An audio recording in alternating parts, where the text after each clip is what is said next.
A veces, el mundo no necesita ruido para comenzar a cambiar. Solo necesita una mente en silencio. Una que observe más de lo que habla. Una que, desde muy pequeño, vea patrones donde otros solo ven juegos. Así comenzó la historia de Robert Oppenheimer. Nació en 1904, en Nueva York, en una familia judía acomodada. Su padre, un exitoso importador textil. Su madre, una artista. En casa no había televisión, ni distracciones comunes. Había libros, arte, conversaciones. Creció rodeado de grabados japoneses, cuadros impresionistas y estanterías repletas de filosofía. Y allí, en ese universo íntimo, floreció una mente distinta. Desde niño, Robert era callado, pero no ausente. Era como si ya estuviera pensando en algo mucho más grande. Leía con avidez. A los 9 años, escribía poemas. A las 11, corregía errores en manuales de geología. A los 12, dominaba el latín y el griego. A los 14, ya se sentía viejo. No era feliz como los otros niños. Sufría de soledad, pero también la elegía. Su interior parecía más complejo que su entorno. Observaba a los demás con una mezcla de curiosidad y distancia. Y aunque se le daba todo bien, había algo que lo incomodaba. La realidad era demasiado pequeña para la inmensidad de sus preguntas. No fue un adolescente sociable. Le costaba hablar en público, le costaba confiar. Pero cuando alguien lograba entrar en su mundo, descubría algo hipnótico. Una forma de pensar que no era solo lógica, sino profundamente emocional. No solo quería entender el universo, quería sentirlo. A los 18 entró en Harvard, y allí, por primera vez, encontró un espacio donde su hambre de conocimiento no era extraña. No se limitó a estudiar física. También leyó a Baudelaire, Spinoza, Shakespeare. Aprendió sánscrito para leer el Bhagavad Gita en su idioma original. Uno de sus compañeros dijo de él: no hablaba mucho, pero cuando lo hacía, todo el aula se detenía. Oppenheimer no solo resolvía problemas, los transformaba en arte. Sus ensayos eran líricos, sus ideas, abstractas pero precisas. Y aunque era tímido, irradiaba algo. Una presencia tranquila, pero cargada de intensidad. Durante esos años empezó a mostrar los primeros signos de su lucha interior. Altibajos anímicos, episodios de angustia, largos silencios. Pero nada detenía su búsqueda. Nada lo distraía de la gran pregunta que parecía perseguirlo desde niño. ¿Qué hay realmente debajo de todo esto? Y así pasaron sus primeros años. No como los de un joven que se prepara para triunfar, sino como los de un pensador que ya estaba tratando de comprender el peso del mundo. Cuando terminó sus años en Harvard, Oppenheimer no parecía simplemente un estudiante sobresaliente. Parecía una fuerza intelectual en expansión. Sus profesores sabían que estaban frente a algo raro. Un joven que pensaba en dimensiones que otros no alcanzaban, y que no distinguía entre ciencia y filosofía, entre poesía y física cuántica. Todo formaba parte de una misma pregunta esencial: ¿qué significa realmente comprender? Pero había algo que no terminaba de encajar. Cuanto más brillante se volvía su mente, más frágil parecía su interior. En 1925, viajó a Inglaterra para continuar sus estudios en la Universidad de Cambridge, en el prestigioso laboratorio Cavendish, bajo la tutela del físico J. Otto Thomson. Para cualquier otro, habría sido un honor abrumador. Para él, fue una pesadilla silenciosa. Oppenheimer no era un experimentador. Le molestaban las tareas de laboratorio, los trabajos manuales, la precisión física de los aparatos. No era torpe, pero estaba fuera de lugar. Su mente estaba hecha para lo teórico, para lo abstracto. Se sentía encerrado, inútil, desplazado. Y ese malestar creció en la sombra. Poco a poco, cayó en una espiral de ansiedad. Perdió peso, dormía mal, se volvió más retraído. Empezó a tener pensamientos oscuros, impulsos destructivos. En uno de los episodios más inquietantes de su vida, intentó envenenar con una manzana a uno de sus tutores. El hecho nunca se esclareció del todo. Algunos lo tomaron como una broma macabra, otros como una señal de alarma, pero lo cierto es que Oppenheimer fue enviado a recibir atención psiquiátrica. No era un monstruo, era un joven que no sabía cómo vivir con su propia mente. Y sin embargo, incluso en medio de esa crisis, no dejó de estudiar. Se sumergió en los textos más difíciles, los más abstractos.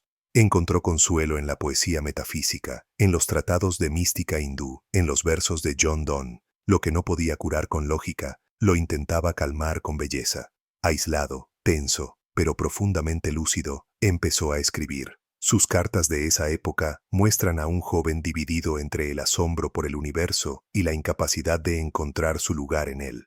Soy un físico, escribió una vez, pero también algo roto que no sé cómo nombrar.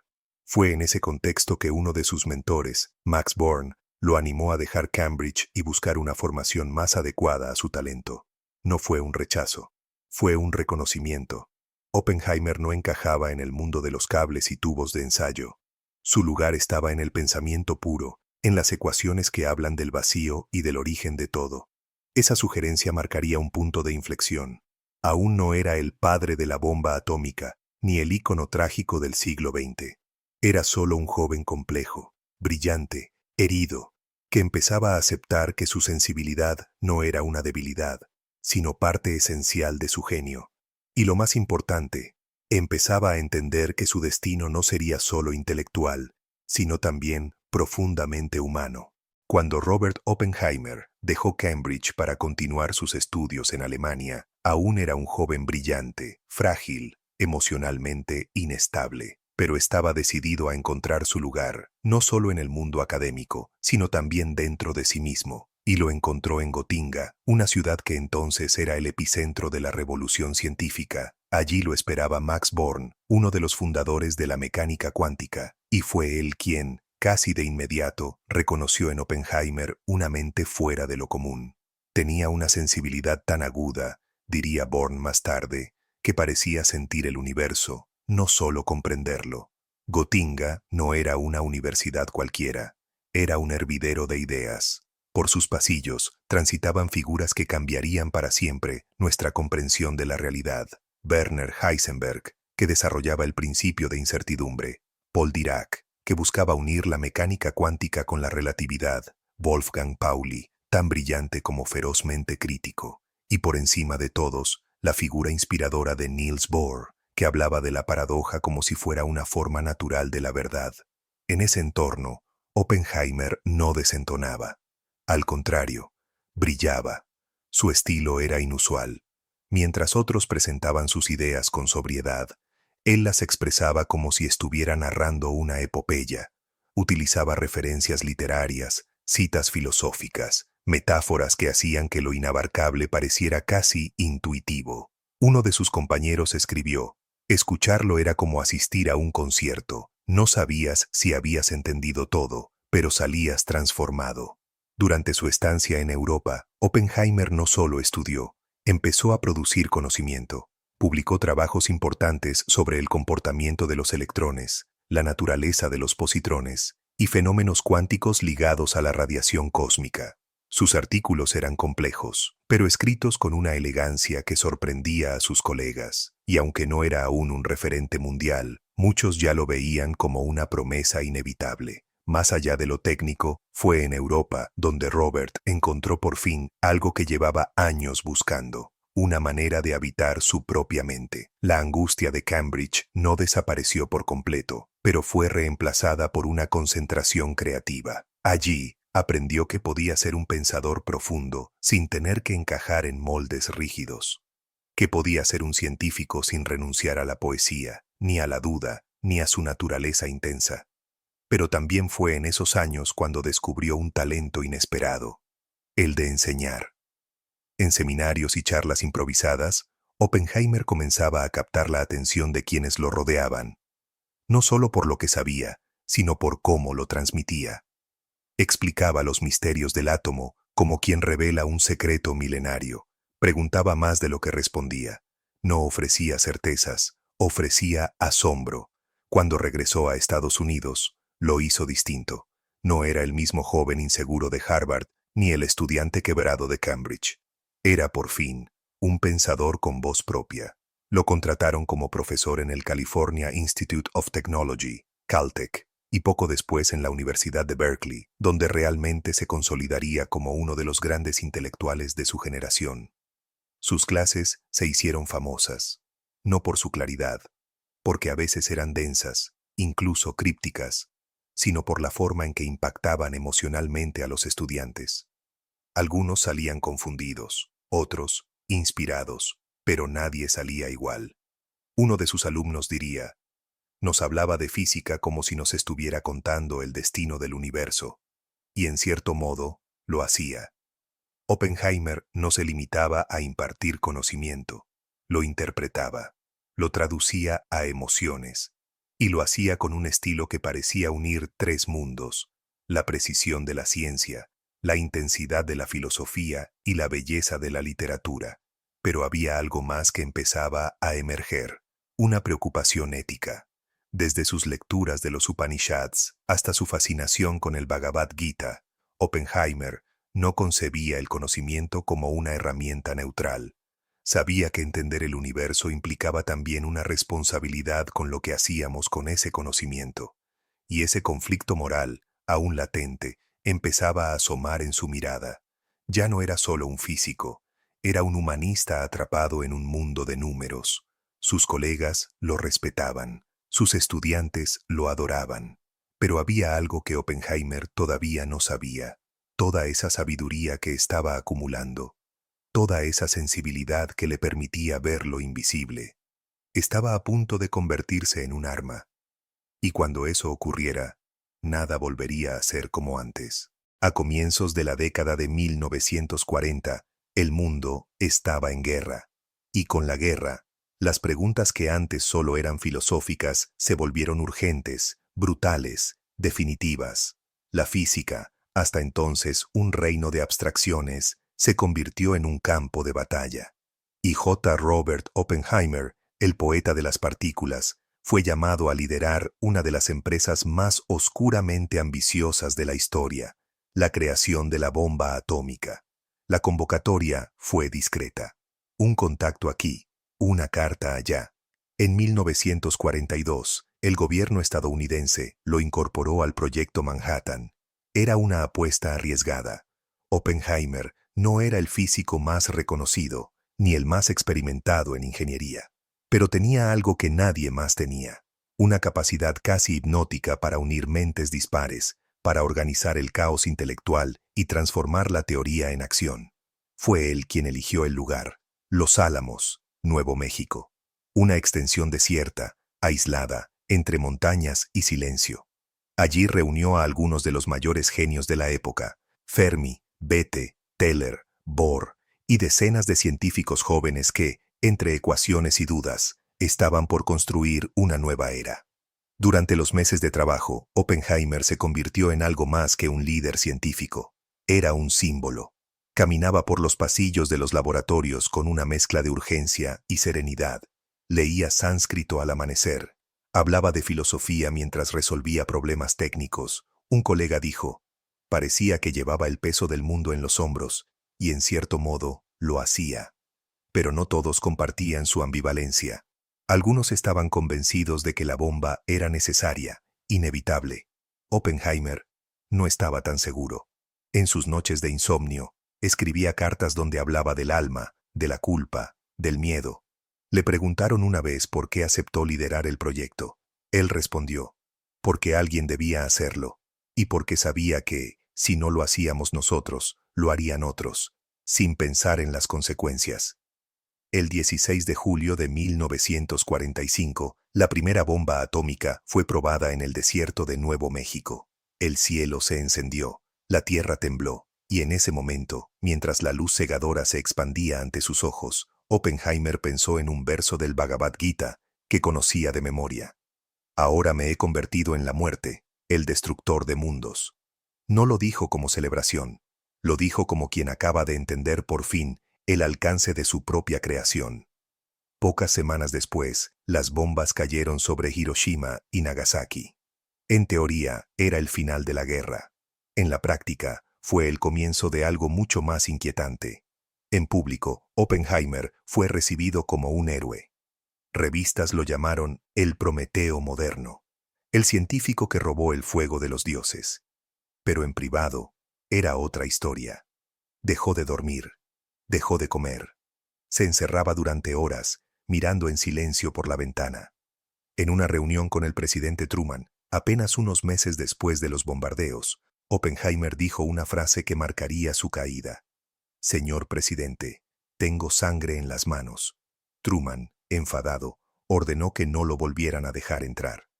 Ese hombre no es más que un llorón, dijo. Pero Oppenheimer no lloraba por él, lloraba por todos, por el mundo que había ayudado a transformar, por los niños que nunca crecerían, por los científicos que ya no podrían fingir que la ciencia es neutra. A partir de ese momento, algo se rompió en él.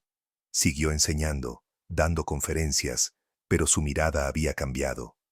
Era como si estuviera siempre en otra parte, como si cada átomo que explicaba llevara consigo un recuerdo que no podía borrar. No dejó de amar la física, pero empezó a dudar del destino humano y de su propio papel en esa historia. Después de Hiroshima y Nagasaki, el nombre de Robert Oppenheimer quedó grabado en los libros de historia. Pero él quedó atrapado en otra parte. No buscó honores, ni medallas, ni poder. Lo que buscaba era redención, y no la encontró. Volvió a su vida académica, dio conferencias, escribió sobre física, filosofía y ética. En cada intervención pública, sus palabras eran más densas, más prudentes, más llenas de advertencias. Empezó a hablar no solo de átomos, sino de humanidad, de responsabilidad, de límites. Se convirtió en una figura incómoda, un héroe con remordimientos, un científico que no creía en la neutralidad de la ciencia. En 1949, cuando la Unión Soviética probó su primera bomba atómica, muchos científicos y militares norteamericanos pidieron acelerar el desarrollo de una bomba aún más poderosa, la bomba de hidrógeno. Oppenheimer se opuso, no por ingenuidad, no por simpatía con el enemigo, sino porque entendía mejor que nadie lo que significaba cruzar esa línea. Dijo, en algún punto, debemos decidir si queremos ser científicos o fabricantes de apocalipsis. Aquellas palabras no cayeron bien. Empezó a ser vigilado, a cuestionársele, y en 1954, durante la época más cruda del macartismo, se desató el ataque. El gobierno de Estados Unidos organizó una audiencia secreta para revisar su autorización de seguridad. Querían silenciarlo, y lo hicieron. Durante semanas, lo interrogaron, lo humillaron, lo expusieron. Cada carta, cada amistad del pasado, cada frase ambigua fue utilizada en su contra. Al final, le retiraron su autorización. Lo desterraron, simbólicamente, del mundo que él mismo había creado. Muchos colegas guardaron silencio. Otros lo defendieron, pero ya era tarde. Cuando le preguntaron cómo se sentía, Oppenheimer respondió con una frase que dolía más que cualquier discurso. En la guerra, sabíamos que si el enemigo ganaba, el mundo sería destruido. Hoy, ya no estoy seguro de quién es el enemigo. Después del juicio, se retiró a su casa en Princeton, cerca del Instituto de Estudios Avanzados. Allí paseaba con su perro, leía poesía, escuchaba música. Era joven aún, pero parecía haber envejecido 100 años. Siguió escribiendo, siguió pensando, pero su voz ya no resonaba como antes. Y sin embargo, con el paso del tiempo, el mundo empezó a comprender lo que él había intentado decir. En 1963, casi una década después del juicio, el presidente Lyndon B. Johnson le entregó el premio Enrico Fermi, una forma tardía y tibia de pedir disculpas. Oppenheimer lo aceptó con dignidad, pero sin alegría. Sabía que el daño no se reparaba con una medalla. Años después, ya enfermo, dijo a un amigo, no me arrepiento de haber buscado entender el universo, pero a veces me pregunto si el universo estaba preparado para ser entendido. Murió en 1967, a los 62 años, en silencio, sin escándalos, sin redención, pero dejó algo más fuerte que una biografía, un símbolo, el del científico que se atrevió a pensar no solo en lo que podía hacerse, sino en lo que debía hacerse, el del hombre que no se escondió detrás de sus fórmulas, el del genio que, al mirar el núcleo del átomo, también vio el alma humana. Hoy, cuando hablamos de ética científica, de inteligencia artificial, de ingeniería genética, su sombra vuelve a aparecer, no como advertencia, sino como conciencia. Porque si algo nos enseñó Oppenheimer, es que la inteligencia sin sabiduría puede construir imperios, pero también puede destruirlos, y quizá por eso sigue siendo tan necesario. Y si esta historia te ha hecho pensar, si te ha conmovido la complejidad humana detrás del genio, te invito a suscribirte al canal. Aquí exploramos no solo lo que hicieron, sino quiénes fueron. Dale al like si te ha gustado y comparte este video con quien valore las grandes mentes que cambiaron el mundo y también pagaron el precio.